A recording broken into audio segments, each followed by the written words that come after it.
नमस्कार, मैं हूं ईश्वरराज मेड़ा और आप देख रहे हैं यू न्यूज़ चैनल। आज हम बात करेंगे कुछ संस्थाओं को लेकर और यहाँ पर प्रशिक्षण जो दे रहे हैं उनसे बातचीत रखेंगे और क्या क्या अन्य ट्राइबल क्षेत्र लगता है। ट्राइबल क्षेत्र में बहुत सारी असुविधाएं रहती हैं, उसको लेकर यहाँ के कुछ संस्थाएं जो है युवा कैंपस करके और अन्य भी हैं, वो लोग यहाँ पर प्रशिक्षण दे रहे हैं और अन्य बेरोजगार युवाओं को भी सपोर्ट कर रहे हैं। उनसे आते हैं। सर, आपका नाम क्या है? मेरा नाम मुकेश मेड़ा है और मैं यहाँ पिछले 3 साल से एक समर्पण संस्था जो काम कर रही है उसका ब्लॉक मैनेजर हूँ। हम लोग यहाँ पे टोटल 4 संस्थाएं मिलके काम कर रही है। जो संस्था है उसका मेन लीड है Tata TRIF transformer rural India foundation करके एक ऑर्गेनाइजेशन है, जिसके तहत हम लोग 4 संस्थाओं के साथ मिलकर काम कर रहे हैं। उसमें से एक समर्थन है, एक एजुकेशन है, एक चेतना है और TRIF स्वयं अपने एक एग्रीकल्चर भाग और जो बेरोजगार युवा है उसको लेके युवा कंपस करके एक ऑर्गेनाइजेशन चला रहे हैं। इस तरीके से हम लोग टोटल यहाँ पर थानला में 40 से 45 लोग हैं जो मिलके काम कर रहे हैं। समर्थन संस्था जो है ये पंचायत के साथ में तकनीकी सहयोग के रूप में काम कर रही है। चेतना जो संस्था है वो स्वास्थ्य को लेकर जो काम कर रही है। एजुकेशन संस्था जो प्राइमरी एजुकेशन के ऊपर काम कर रही है। एग्रीकल्चर को लेकर TRI खुद काम कर रही है, जो हमारी पीढ़ी नुमा जो एग्रीकल्चर खेती का काम होता है उसका हम लोग कैसे बदलाव किया जाए और उसमें कैसे जैविक खाद का उपयोग करके अपनी खेती में बदलाव ला सकते हैं और जिससे हमारी आमदनी बढ़ा सकते हैं। उस को लेके TRI फाउंडेशन स्वयं काम कर रहे हैं, जिसमें जो हमारे पीढ़ी दर पीढ़ी वाले जो खेती करने के तरीके हैं, जैसे बारिश के दिनों में मक्का, कपास और जैसे बारिश खत्म होती है गेहूं, चना लगाने की जो लोगों के अपने यहाँ पे जो आदत है उसको चेंज करते हुए हमारी खेती में कैसे बदलाव लाया जाए और उसमें कैसे आमदनी बढ़ाई जाए, उसको लेके TRI काम कर रहे हैं, जिसमें वो मिश्रित खेती के बारे में बताते हैं और अभी जो कीटनाशक के कारण जो खेती में बहुत सारे बदलाव आ रहे हैं उसमें जैविक खाद को लेके वो काम कर रहे हैं। साथ ही साथ में हमारे इसी प्रोजेक्ट को लेके युवा कंपस TRI का ही प्रोजेक्ट है, वो है युवा कंपस। तो युवा कंपस उन बेरोजगार युवाओं के साथ मिलके काम कर रहे हैं जो पढ़े लिखे हैं लेकिन किसी न किसी कारणवश उनको जॉब नहीं मिल रही है। तो उनको गांव में जाके ये लोग सर्वे करते हैं और वो युवा जो प्राइवेट हो या फिर किसी भी प्रकार से अभी पैसे कमाना चाहते हैं तो उनका इंटरेस्ट मैपिंग करते हैं, वो किस क्षेत्र में काम करना चाहते हैं। तो हाल ही में उन्होंने इंटरेस्ट मैपिंग कर लिया है युवाओं का। अभी पिछले 1 महीने से इन्होंने जो महिलाएं जो सिलाई का काम करना चाहते थे उन्होंने सभी महिलाओं को बुला के 1 महीने का प्रशिक्षण किया है सिलाई को लेके और उसमें 35 महिलाओं ने पूरी जोश के साथ उन्होंने अच्छे से सीखा है टेलरिंग का काम। और कल जो उनका सिलाई का प्रशिक्षण था वो कल समापन हुआ है। इसी प्रकार से अभी आने वाले समय में 2 व्हीलर का मैकेनिक का जो काम सीखना चाह रहे थे उन युवाओं के लिए अभी आने वाले समय में ये लोग जो युवा कंपस है ये अभी प्रशिक्षण देने की तैयारी कर रहे हैं। और जो हेल्थ सुविधा को लेकर आपने कोविड में कौन कौन से कार्य करवाए? हेल्थ सुविधा को लेके सबसे पहले तो ग्रामीण क्षेत्र में हमारी पूरी टीम कोरोना का प्रोटोकॉल का फॉलो करते हुए सबसे पहले तो उन्होंने समुदाय को समझाना शुरू किया। उसके बाद जो सोशल डिस्टेंस लगाना, मास्क लगा के जाना, बाजार में भीड़ नहीं करना, गांव में गोले लगा के जहाँ पे सामाजिक स्थल है जैसे पानी भरने की जगह है, किराना लेने की ये अपना राशन लेने की दुकान है, वहाँ पे उन्होंने गोले बना के सोशल डिस्टेंस का पालन करने के लिए लोगों को जागरूक किया। कुछ फिनेंशियल सपोर्ट में संस्थाओं द्वारा ऑक्सीजन कंसंट्रेटर दिए गए हैं जिला स्तर पे और उसके बाद ऑक्सीजन सिलेंडर दिए गए हैं, मास्क वितरण किए गए हैं, साबुन वितरण किए गए हैं। इस तरीके से हम लोगों ने इस कोरोना काल में अभी सपोर्ट किया है संस्था द्वारा जी। और जो सिलाई प्रशिक्षण है वो कितने मंथ से ये कार्य शुरू हुआ है? ये अभी पहली बैच थी, एक बैच अभी एक शुरू हुआ था, इसका पहली बैच थी, उसमें 1 महीने का प्रशिक्षण चला है और 1 महीने का प्रशिक्षण कल समापन हुआ है। और कुछ आर्टिफिशियल जैसे मेकअप वगैरह इसको लेकर लोग हमारी टीम ने सर्वे किया हुआ है। तो जो ब्यूटी पार्लर का काम करना चाहते हैं उनके आवेदन आ गए हैं। एक बैच तैयार हो जाएगी, उनको भी फिर हम लोग जो एक्सपर्ट लोग हैं जो ब्यूटी पार्लर को लेके एक्सपर्ट लोग हैं उनके जरिए उनको ट्रेनिंग दिलवाने का सहयोग। और जो बेरोजगार युवा हैं उनको यहाँ से प्रशिक्षण देने के बाद में जैसे कहीं जॉब आपको प्रोवाइड करवाते हैं, वो किस किस क्षेत्र में प्रोवाइड करवाते हो?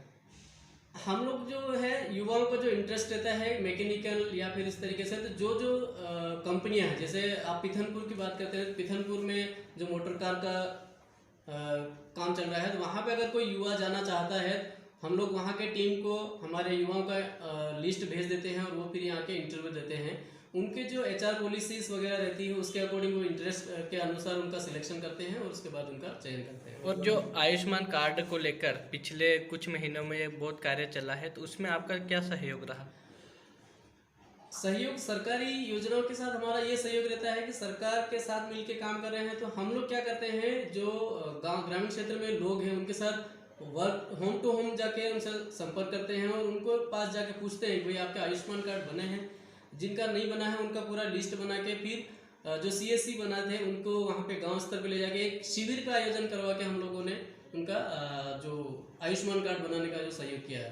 तो बहुत सारे लोगों का जो आयुष्मान कार्ड बन के प्रिंट आउट करके टीम ने वापस जा जाके उनको डिस्ट्रीब्यूट भी किए हैं कि आपके आयुष्मान कार्ड बन गए। मैम आपका नाम क्या है? मेरा नाम श्रीमती मंजू कटारा और ग्राम ज्योति महिला संघ की अध्यक्ष है। और अभी वर्तमान में जैसे आपने सिलाई प्रशिक्षण केंद्र जो चालू किया था, उसमें आपके कौन सी संस्था से किया और किस किस ने सहयोग किया आपका? ये जो सिलाई प्रशिक्षण करवाया हमने, जो NRLM और TRF के तहत जो युवा कंपास है उनके माध्यम से जो सारथी लोग काम कर रहे हैं, और हमारे CLF में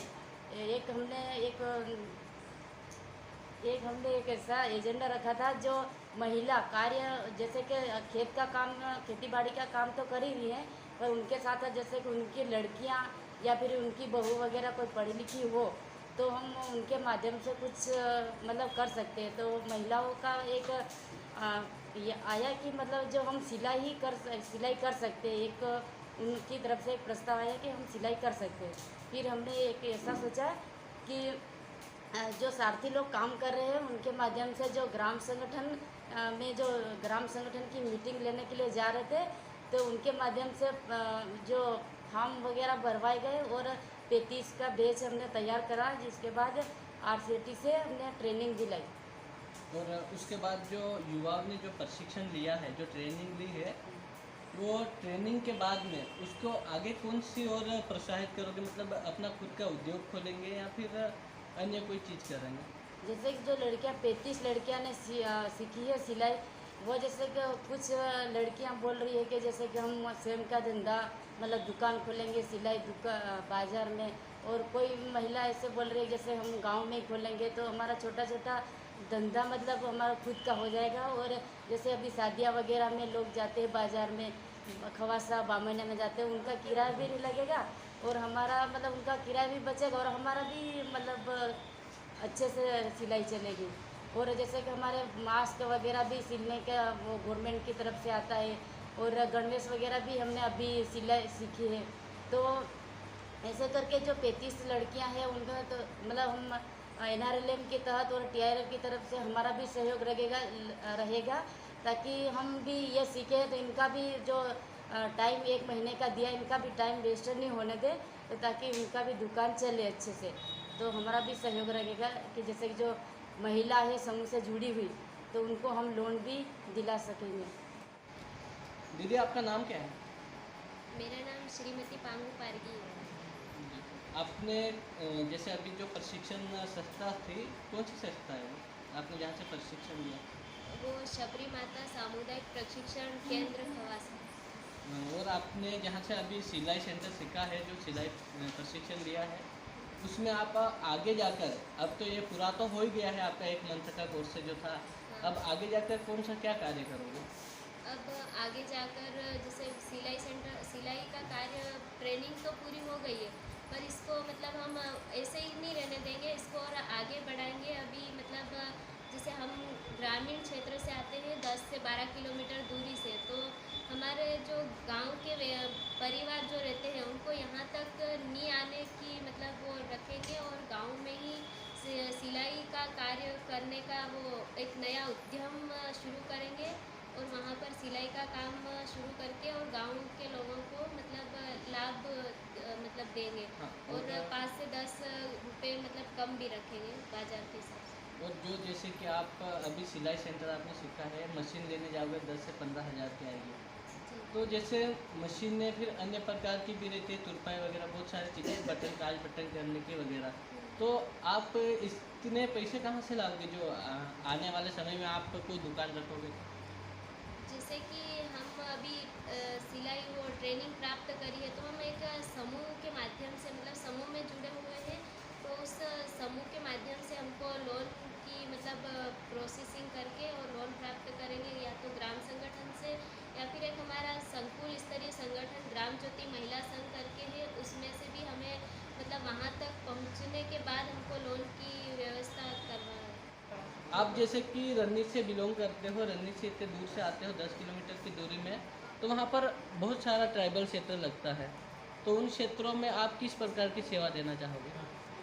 इसमें अभी तो बेरोजगारी लड़कियां हैं, लड़के भी, तो उनको एक हमारी उसमें TRF संस्था से कि युवा कंपास संस्था जुड़ी, उसमें उनको फील्ड लेवल पर जाके उनका कार्य हमारा बताएंगे, उनका फॉर्म फिलअप करके मोटर मैकेनिक, मोबाइल रिपेयरिंग और महिलाओं के लिए अभी ब्यूटी पार्लर का वो आवेदन एकत्रित करके उनको आगे की प्रशिक्षण प्राप्त कराएंगे। जैसे कि आप गांव में लोगों को अन्य प्रकार से जैसे कपड़े सिलना वगैरह अगर सिलाई सीखी है तो कपड़े वगैरह सिलना तो पड़ेगा ही सही, तो आप ये दुकान वगैरह ओपन करोगे या अभी नहीं करोगे? ओपन करेंगे और दूसरों को भी अपनी उद्यम के साथ जोड़ के उनको सिखाएंगे। आज हमने बात करी है कुछ स्व सहायता समूह की महिलाएं और अन्य अध्यक्ष वगैरह सब कुछ थे, तो उनसे बातचीत करी और बातचीत रखी है हमने कि उन्होंने हमें बताया कि जो उनको प्रशिक्षण मिला है सिलाई सेंटर को लेकर, उसको लेकर वो आगे तक इस बात को रखेंगे और अन्य जो ग्रामीण क्षेत्र में बेरोजगार युवा रहते हैं उनको भी ये प्रशिक्षण दिलाएंगे। मैं हूँ ईश्वर राज मेड़ा और आप देख रहे हैं